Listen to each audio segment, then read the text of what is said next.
everybody. Thank you so much for being here today. It's Thursday, day one of San Diego Comic-Con. Are you guys excited to be here? My name is Sam Meggs. I'm a writer for BioWare and the author of the Fangirl's Guide to the Galaxy and the upcoming Wonder Woman. Thank you. Thanks, Mom. I am super stoked to be moderating this panel full of incredibly talented women today. This is Retellings and Remixes, all about people who take the stories that you already love and to make them into something that you love even more, which is super cool. So I think what we're going to do is go down the line. I want to have you guys introduce yourselves, tell me a little bit about the book that you're here with today, and I also want you to tell us what your favorite fairy tale is, but it can't be the one you wrote about. You can't cheat. That's not fair. So, your book, and your favorite fairy tale. Why don't we start with Marissa? All right. Hi, I'm Marissa Meyer. I'm the author of the LUNAR CHRONICLES, which are fairy tales set in space. And then I have my new retelling, re-envisioning coming out later this year in November called HEARTLESS, which is based on Alice in Wonderland and is a prequel to the story, giving the story of the Queen of Hearts. And we'll explain how a fairly normal teenage girl who dreamed of falling in love and opening her own bakery through a series of twists and turns would grow into becoming the infamous bloodthirsty Queen of Hearts that we know from when Alice fell down the rabbit hole.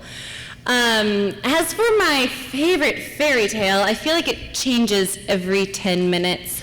But I definitely have always felt an affinity for Rumpelstiltskin, which is one that I have not retold yet.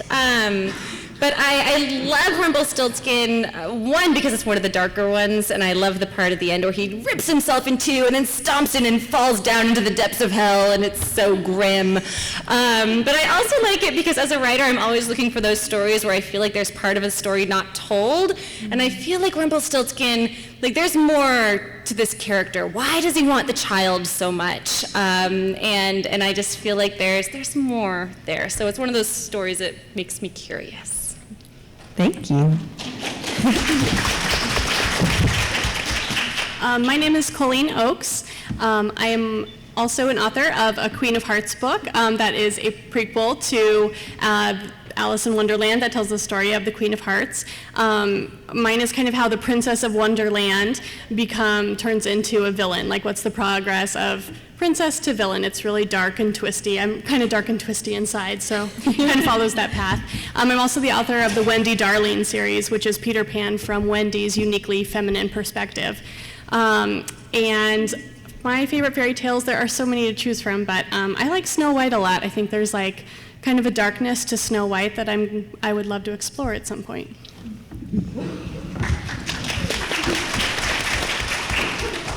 Hi, I'm Jodi Meadows. I'm one of 3 authors of My Lady Jane. The other 2 are Cynthia Hand and Brody Ashton, who are sitting right here. Yay!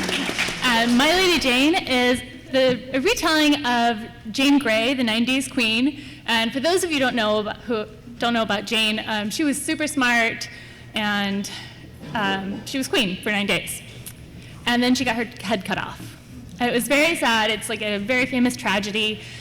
And so we thought that we would rewrite it and make it funny. So think like Princess Bride with beheadings. And my favorite fairy tale, I think, has got to be Beauty and the Beast. Who doesn't want that library? Yes.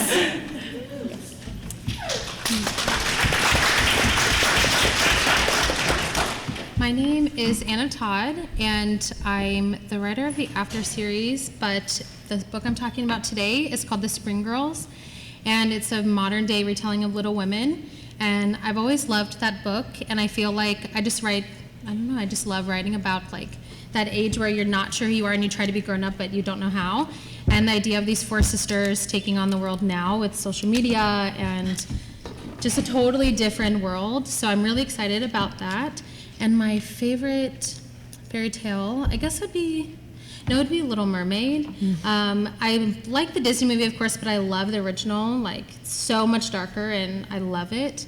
But it's strange, when I read what the original was, and then I went back and watched The Little Mermaid as an adult, I was like, this one's still kind of messed up, but it's very so that's mine.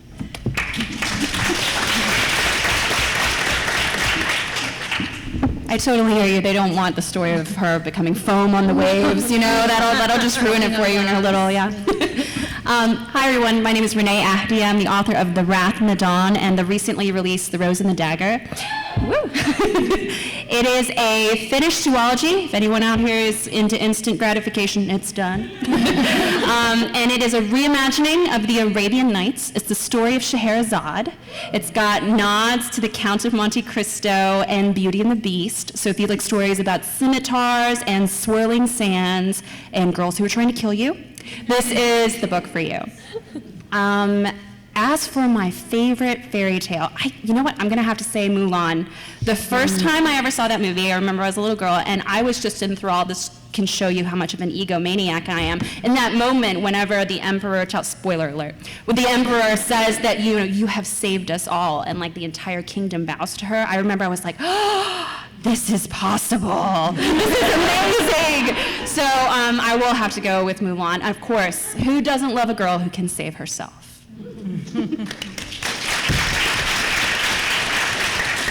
And hi, my name is Colleen Houck, and I'm the author of the Tiger's Curse series and now the Reawakened series. The Tiger's Curse series is a Beauty and the Beast retelling set in India. And then this one is kind of a retelling of the Mummy. A lot of Egyptian mythology in this one.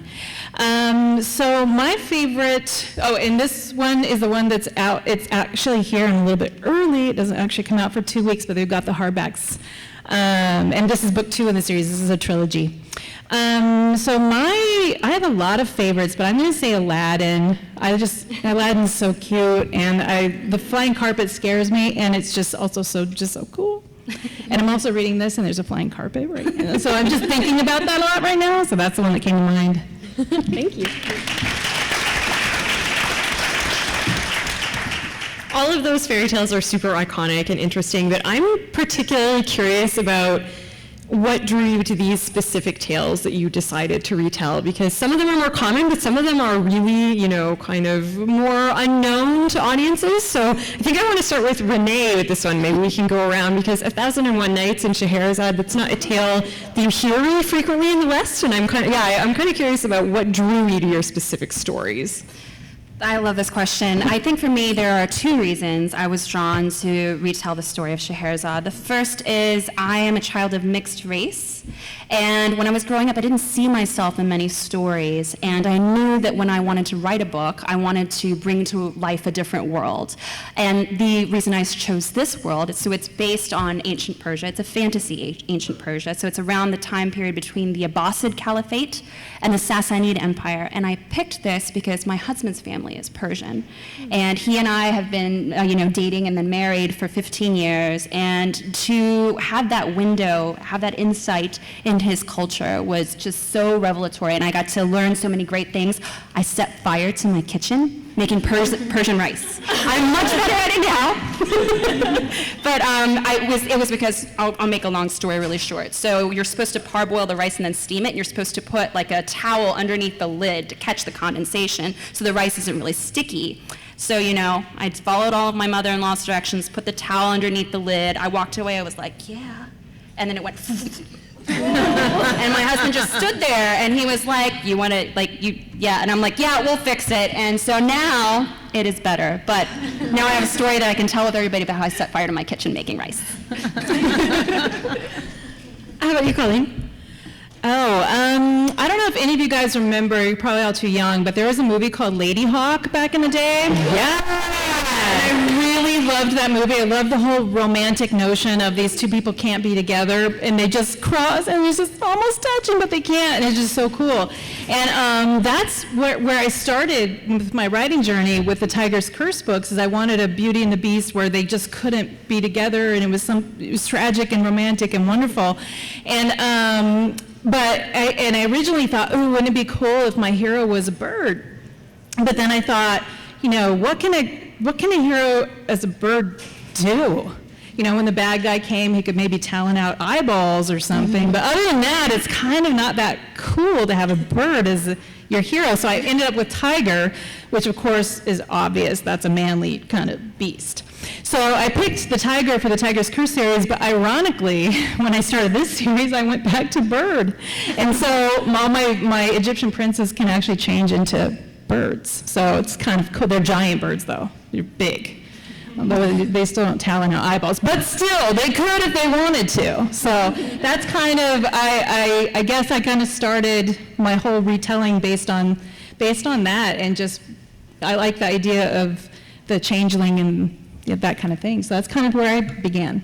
That's really cool. Marissa, how about you? What draws you to the Queen of Hearts? And I gotta say, can we appreciate her like on-theme makeup and wardrobe for a minute here? You have the socks too. She's got like the whole thing happening. It's pretty impressive. I have 4 Queen of Hearts outfits for this whole weekend. It just gets better. Dedicated. I like it. What drew me to the Queen of Hearts? I grew up with Alice. My mom collects Alice in Wonderland stuff. So, like, every Christmas we would have an Alice tree, and she has a shelf, like a big shelf in her house that has Alice in Wonderland music boxes and figurines and many different versions of the books. And I remember my parents actually used to cosplay, and I remember when I was a kid, their whole group of friends one year did a full Alice in Wonderland group. I remember my mom was the Queen of Hearts, and my dad was the Mad Hatter, and all of their friends joined in. And anyway, so I kind of always just had that love built in because my mom was such a fan, and I always thought that the characters were so fascinating, and that's really where I feel Lewis Carroll excels. He excels at making these just enormously fascinating, quirky, wonderful, memorable characters. But then the actual world of Wonderland, you don't get hardly anything in the story. It leaves so much up to the imagination. There's virtually nothing at all about, backstory. Where did they come from? What was any of this before Alice? And so it really left a lot of room open for me to come in and start spinning my own stories from it. So, yeah, cool. And Colleen, I bet you have a slightly different answer, which is pretty cool. So for me, I wish I had like an amazing story about how I came up with the Queen of Hearts. Like I was standing on a cliff and the wind was blowing and angels were singing and it came to me in the light. But I was driving to the mall, of all places, California Pizza Kitchen, and I saw a poster for the Alice in Wonderland ballet. And I was just thinking, as you do, like as I was driving, about Alice in Wonderland, and I thought, oh my gosh, why is this queen so pissed all the time? Like she's just angry all the time. And then I thought, like, what would make someone that angry? Like, what would cause that fury? And then I thought, oh, love. Like, love's the only thing that would do that to someone. And then I thought, someone should write that story. And then like a minute later, I was like, oh, I'm gonna write that story. And so I did, and actually the timing was really great because at that time, my husband and I were struggling with infertility. And so I had a lot of rage in my life at that time. I had like rage at my own body, rage at lack of privacy, rage at my friends who were all having kids and I wasn't. And so I like took that rage and I wrote it into Dinah, who is the queen. And I just like unleashed this fury inside of me and made her as bad as she could be. I wanted a real villain. And she was gonna earn her title as the Queen of Hearts. And so after I wrote it, I was like, well, that's the reader's problem now. Like, I'm done being angry. She kills a lot of people, so I'm good. So that's kind of where Queen came from, and also this kind of like wonder and enchantment I've always had with Alice in Wonderland. It worked in there too, but it came from rage first. So My Lady Jane was not my idea. It was actually Cynthia's idea. Cynthia is the history buff in our group, and she has always loved Jane Grey, who is very, very smart, and she was a book nerd before book nerds were a thing, and she knew all of these languages. She was just really amazing. And she was like, feminist before feminists were a thing even. And then she died when she was 16 years old. And imagine what she could have accomplished if she'd been allowed to live. So the idea was apparently to save her, but when the pitching happened to our group of friends, she pitched to Brody first because she wanted to make this funny. And it went like, so let's write a book about Jane Grey. She dies. tragically at 16. And Brody was like, oh, beheadings aren't funny though. Fast forward a few months, as their topic was really avoided, they were having food with me. And they didn't even tell me what the book was about. They just said, Jodi, do you want to write a book with us? And I said, yes, not thinking that maybe it would be about funny beheadings, because who would think of that? About an hour later, they finally told me it was going to be Jane Grey. So, Colleen, you mentioned Lady Hawk. Ours has a little bit of shape-shifting, too, and it's a little bit Princess Bride meets Lady Hawk meets Jane Grey and her tragedy. So ours is funny, and that's kind of how it happened. Renee, I think it's really interesting to hear about how, through your husband, you kind of discovered this story. Colleen, I'm curious about what kind of drew you to ancient Egypt in particular, because you were in India for your first set of books, and now we're in Egypt for this one. So what do you kind of dig about that world? Oh, well, wow. Pretty much everything. I didn't know anything about Indian culture when I started writing. I'm not going to say culture, I'm saying mythology. I knew nothing. And it's very complicated, actually. And in fact, I only focused on one little piece of the story of one goddess for my India series. And then with Egypt, I kind of was a little braver. And so I actually went in and I added in more gods and goddesses, and I thought, I'm just gonna do it. And I had to research forever and try to have the whole cosmos make sense. So I basically had to recreate the whole Egyptian origin story, how the gods and goddesses came to be. And so that was kind of sci-fi-ish for me and a little cool, because I could think outside of just what the stories say. So I would say of the two, I've always been a big adventure girl, so I like Indiana Jones is one of my favorite things. I love booby traps and caves and big spiders and things like that. So those are in both series, so it's super fun. But yeah, I love going on both of those adventures, and I'm gonna go someday. I have not been to either place, and I would love to. So, but yeah, I love both mythologies, and interested in sci-fi too. So that might be next. We'll see. Ooh, that's cool. I kind of want to ask Anna, before this book you wrote after, and you have a story in a compilation called Imagines about Justin Bieber and you on your second wedding anniversary, and right? That one's not mine. Oh, that one's not yours. Oh, no. But mine. That was like totally I feel terrible now. I don't remember whose that one is. Not that I don't like Justin Bieber, but that one is not mine. I did two. One of them is about Kylie Jenner. I just felt like I was looking through Twitter one day, well, all day, every day, but this day in particular, I saw this video where Kylie Jenner was getting her makeup done, and I was like, oh, like, she gets her makeup done every day. But it was just a voiceover of every insult. Like, I'm sure it was only in the last 2 hours that they were reading these insults from, but it was just the most, like, terrible, disgusting things people could ever say about her. And she was like, she wasn't even 18 at the time, and I'm like, what is this problem with this girl? Like her or hate her, but there's no reason to, like, spend your time and energy, like, attacking her. So I became fascinated with her, and we're not friends. Well, we are, but she doesn't know.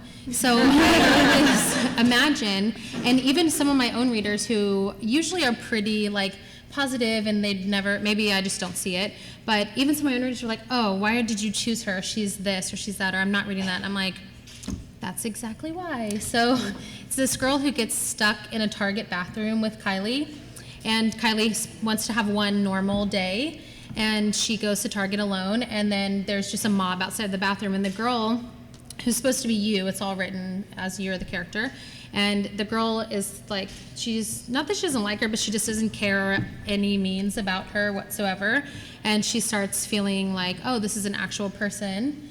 And I don't know, but I still don't know if it had the effect on people that I was like really hoping it would.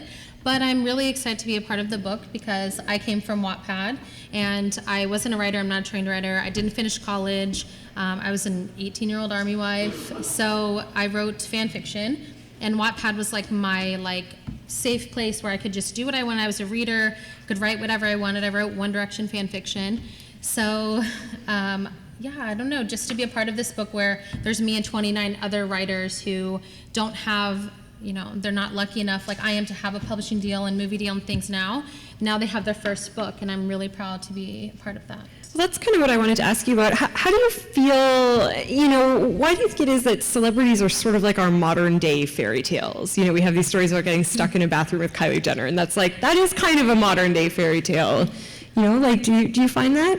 I do. Now it's a little different, but when I was just in my own little house in Texas where I'd never actually met any celebrities, I would think that I would probably pass out if I was in the bathroom with Kylie Jenner. But I think we're just fascinated by their lives, especially younger people, I think.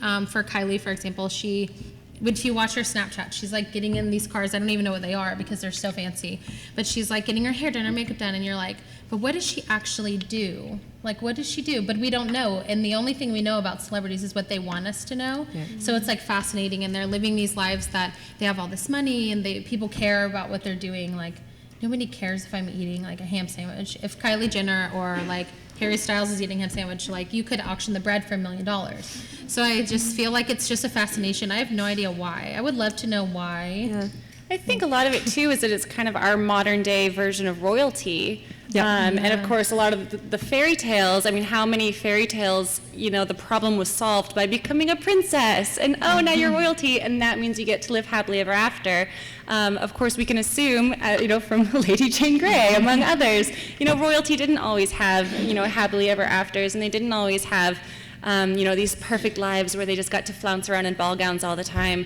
But if you were a peasant at the time, you could look at their lifestyle and think, oh, that's what I want. That would solve everything in my life.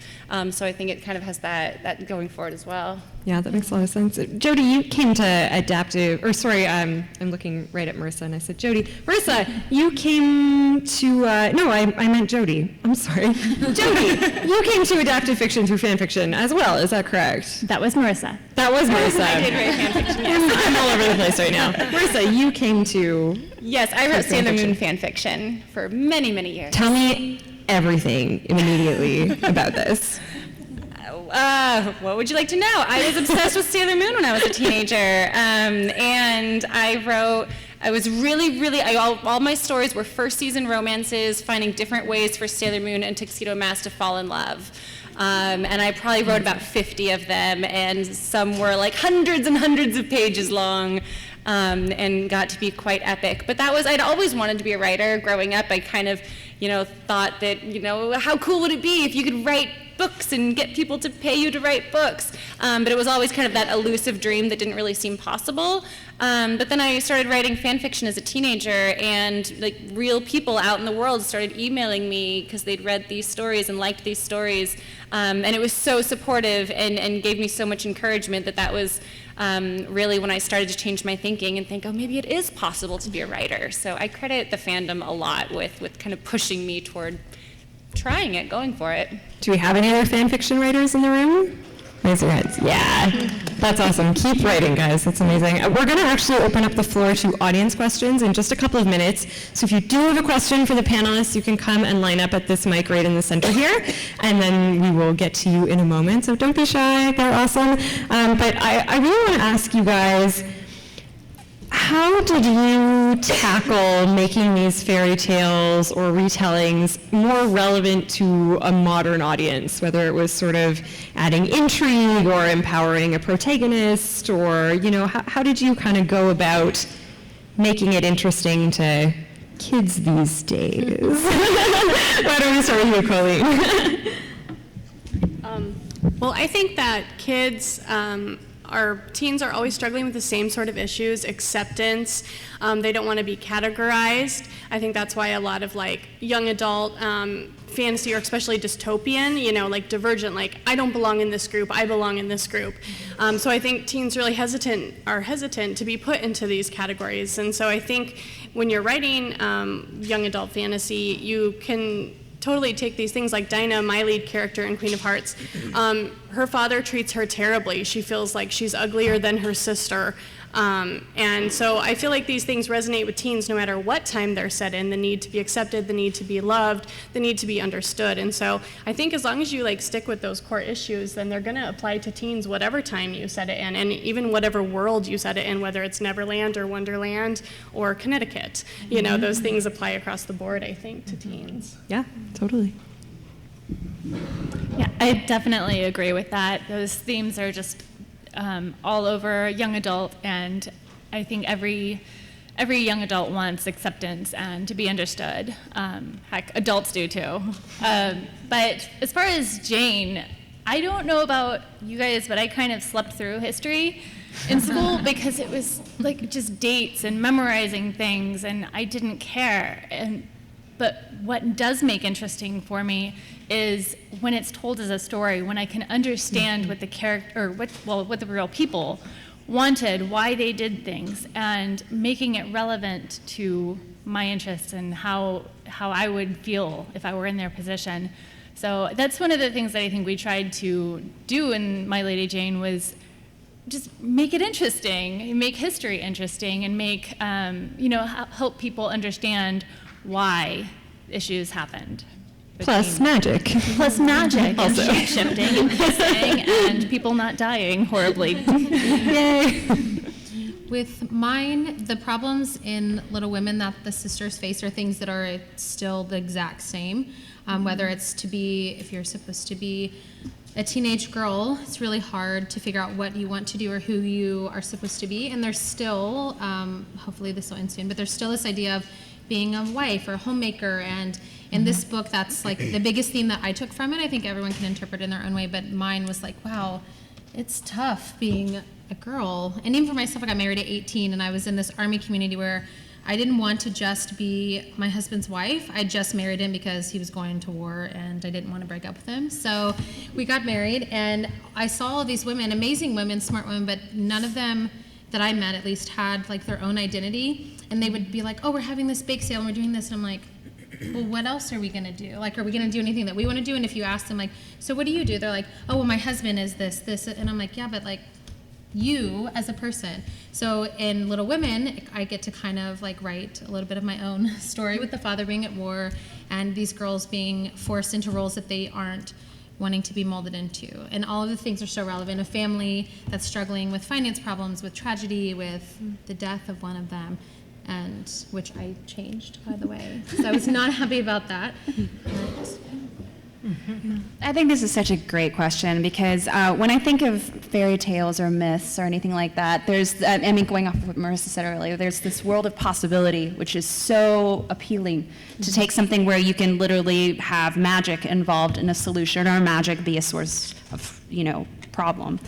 And the other side of it, though, is when you're reimagining some of these fairy tales, you have to be very mindful of the fact that the origin story of some of these fairy tales is kind of based in morality. They're like cautionary tales. If you think about stories about Sleeping Beauty, Rumpelstiltskin, anything like that, they're largely cautionary tales. And I think it is important when you are reimagining stories like this for a younger audience that you not come across as too preachy. And to that effect, I think it's about taking what you love about the story, making it your own, making the world immersive, and making the emotions real and raw. Because regardless of where your story takes place, in what country, in what world, in what time, emotions are universal. Love, laughter, joy, anguish, they're universal. And you have to make them resonate with any sort of reader. And I think that that's the best way to, in any story, make your story ring true to your audience. I was going to say with one of the big differences for me with adult and young adult is it's not just about the adventure. It's not just about saving the world or saving the day. It's also about discovery. It's about self-discovery. You're figuring out where you belong and your place in the world. And so that becomes like its own separate theme almost in all of the young adult books that I read is it's not just this is happening, but this is happening and I need to figure out who am I going to be in my life, what makes me happy. And so that just becomes a secondary theme that runs through most young adult books. Yeah, I completely agree. The self-discovery, and also I think kind of hand in hand with that is teenagers wanting to wrest back some sort of control over their lives. And I think it's, a very tumultuous time of life where you're sort of expected to start being adult-like, but you also still have all of these rules pressed on you. You have to be here at this time, and you have to do this, and you have to sit down and eat dinner at this time, and blah, blah, blah. And I think a lot of teenagers, they're wanting to start spreading their wings and having some control, and not even just over themselves, their own lives, but they want to start being leaders. They want to start leading revolutions, as maybe in young adult fiction it kind of translates into these huge big things that teenagers can go off and do. But I think it parallels the desires that a lot of teenagers feel, just to go off and start leading their own lives at that age. I have to say, one of my favorite things that is a through line, I think, through all of your books is that they all feature these amazing, not only strong female protagonists, but complex female protagonists who, have a lot of different emotions and can be villainous and, aren't held to that perfect standard of what it means to be a female protagonist in YA fiction when you think about, like, the perfect character. You know what I mean? I think that is really important for young readers and honestly for women of all ages to read. So thank you guys for doing that. That's really great.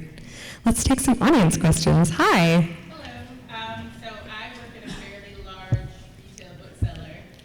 And as you're walking down the aisles, I think, like most people, a jacket is what draws you in before you even start reading the book. And for me, when I saw the cover of Cinder, I was like, oh, this is interesting. Let me see what this is all about. And I read it, loved all the books. But it was that jacket that drew me in. How much input do you guys have on the jackets that are on your books and what goes into what your story is all about that pulls the reader? Why don't we start with Renee for this one, because I know you had a little bit of input into the cover of your book.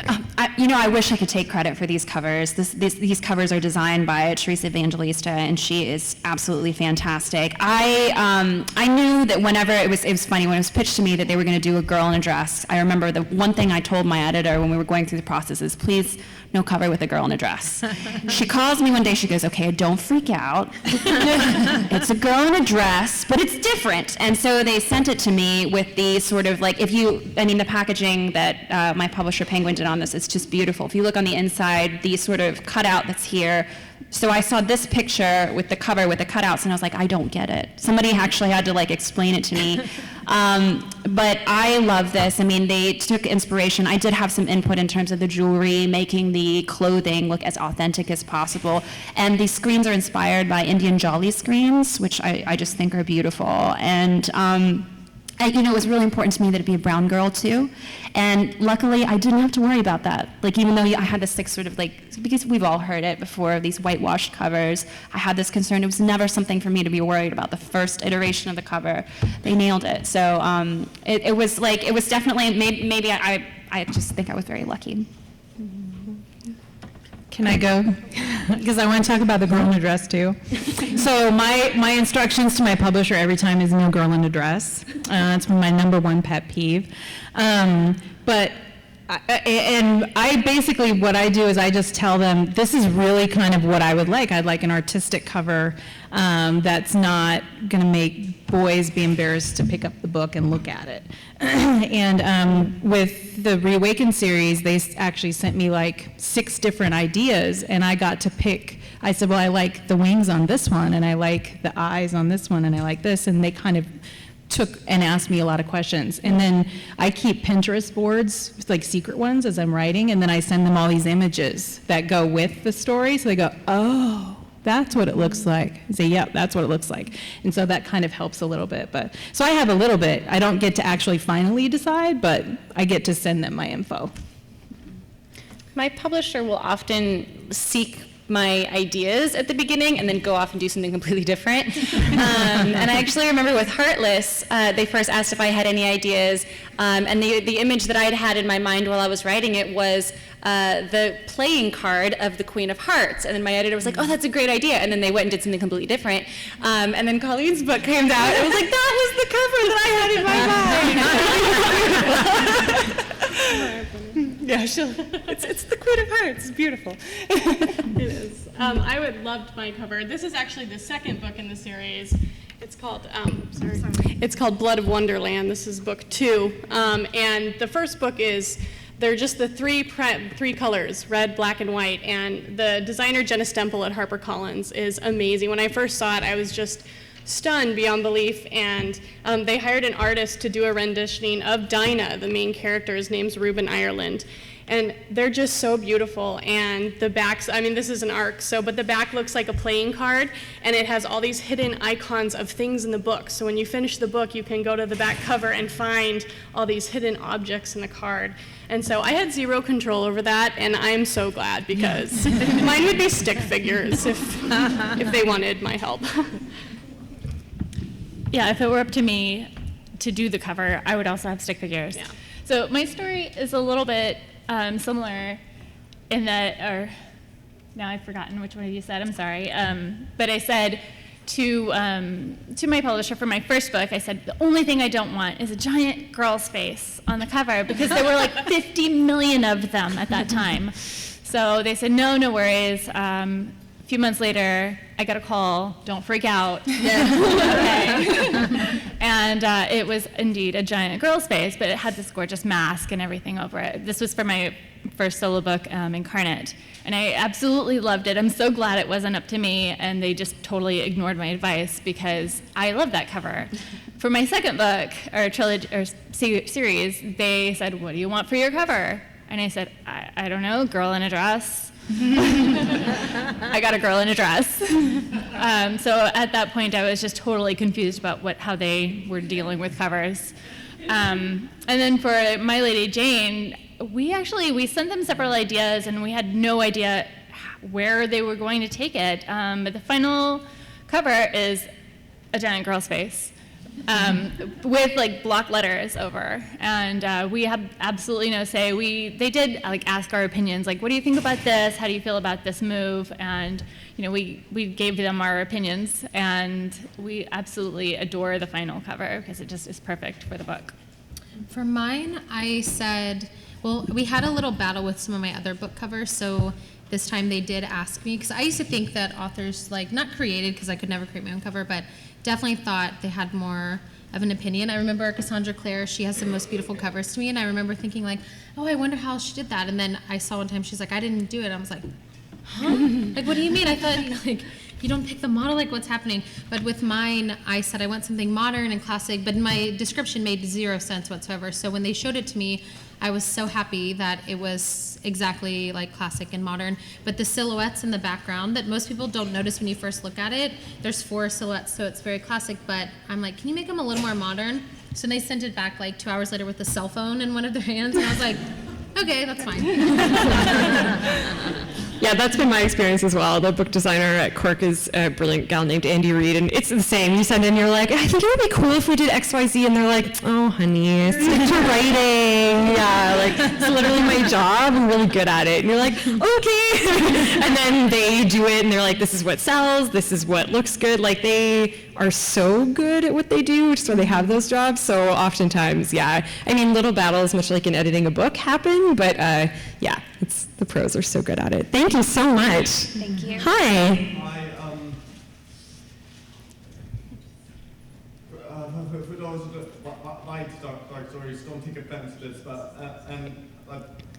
in cinema writing, now I know that's a week from writing, but in cinema, a lot of the fairy tale remakes are a bit more dark and edgy and a little too generic with boring characters and the creatures being kind of clones of Lord of the Rings creature ripoffs. So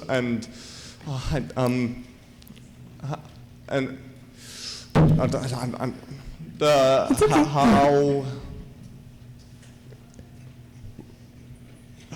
Darn, I don't.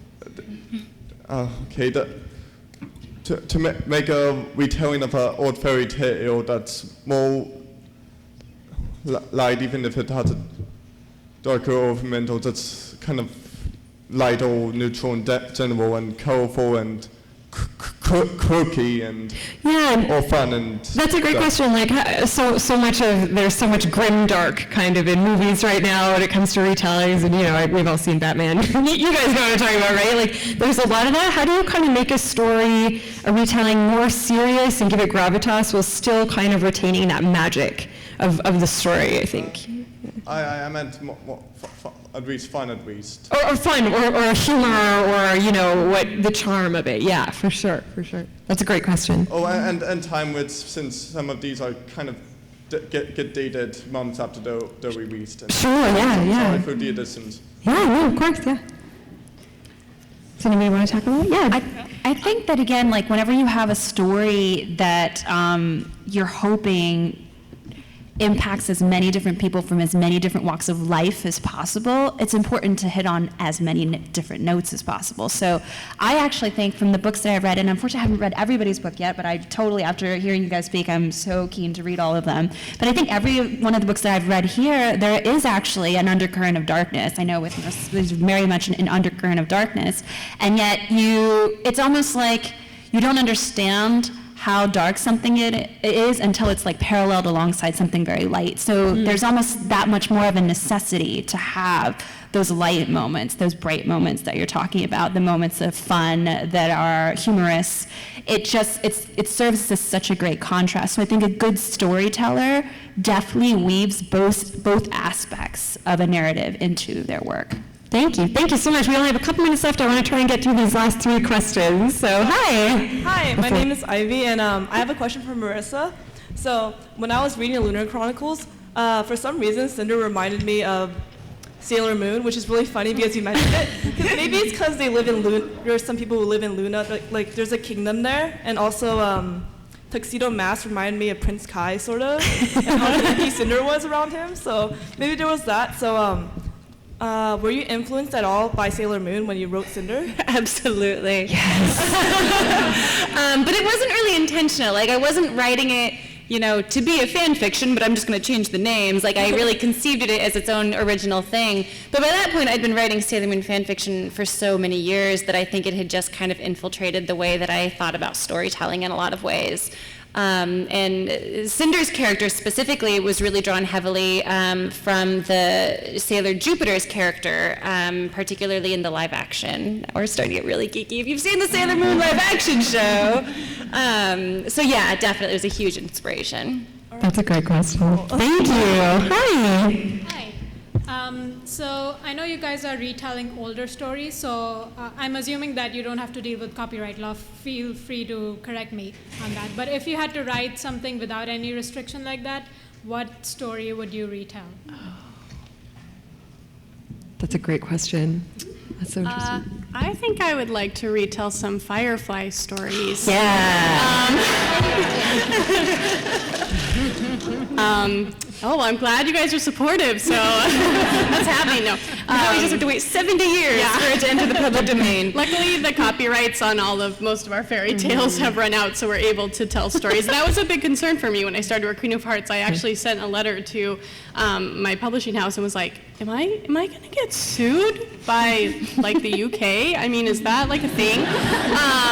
So they're gone. But if there was no copyright license, then Mal. There would be a lot of stories about Mal. Good.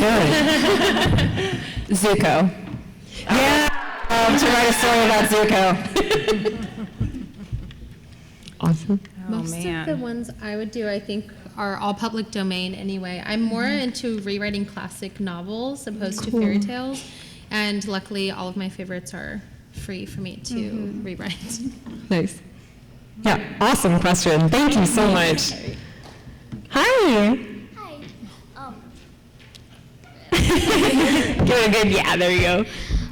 So I am actually writing a book, and I was wondering if any of you had any tips. Oh, so many. Keep writing. That's my number one tip. That's amazing. First, write all the time. Read everything you can get your hands on, even cereal boxes, even books that you don't like or books that you wouldn't normally pick up. Just expand as much as you can. And the other thing is get other people who also like to write to read your books or stories and whatever you're writing, and read each other's and help each other grow. I would also add, don't be afraid of revisions. I know when I first started writing, I would just want to write something and immediately throw it up online and start getting that feedback. And it was really a few years before I started to realize that, wow, if I took my time and went back and kept tweaking this, then it would actually get better. And it took me a long time to figure that out. But I can say with a lot of confidence that none of us have published the first draft of our books. They require rewriting and revisions and editing. So don't be afraid of that process. I would say, too, that I always thought that before I started writing my novels, that I thought writing novels was for other people, like really cool people.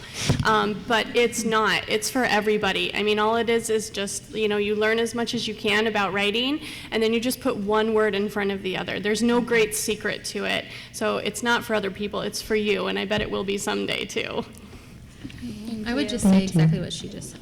Keep writing, you're going to do amazing. Thank you so much. All right, one last question from Indiana Jones' Little Mermaid, which is the best cosplay ever. Oh my God. That adorable little girl stole my question. So I'll revise it a little bit to how about the advantages or disadvantages of using an existing work as opposed to, for example, as an aspiring writer, I'm trying to build a universe of my own. And what do you think about that versus drawing from a pre-existing source? For me, I'm always drawing from other things, and it doesn't matter if, when I read, like I just finished her book, I have like 50 tabs in there. That are just like cool phrases, or wouldn't it be, the flying carpet is awesome someday, and I just keep, everything I read, I keep sticky notes. And so you can get an idea from anything, from watching TV, like, ooh, a flaming torch that never goes out. That's not bad, you're always pulling from everything you see and everything you hear and everything you do. I remember one time I was listening to some guy at Costco at the customer service, and he was feeding this girl a line, for a pickup line. I was like, that is good. And I wrote it down because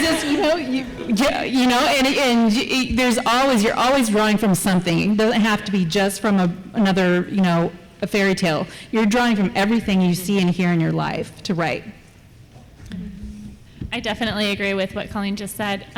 For me, I write original, like fairy retellings for my solo books, and so I do that whole universe creation and what are the orbits of the planets around the sun? Oh my gosh, it just gets so overwhelming. And I feel like one of the nice things about doing a retelling is there's already a story there, and you can follow along for a little while, and you can deviate when you want and make that work for you. But for me, it's a little bit easier, but also more challenging to stay true to the story and what people love about the story that's already there, and respecting all of that while still making it your own. So, thank you so much. Just before I wrap up here, guys, I just want to go down the line.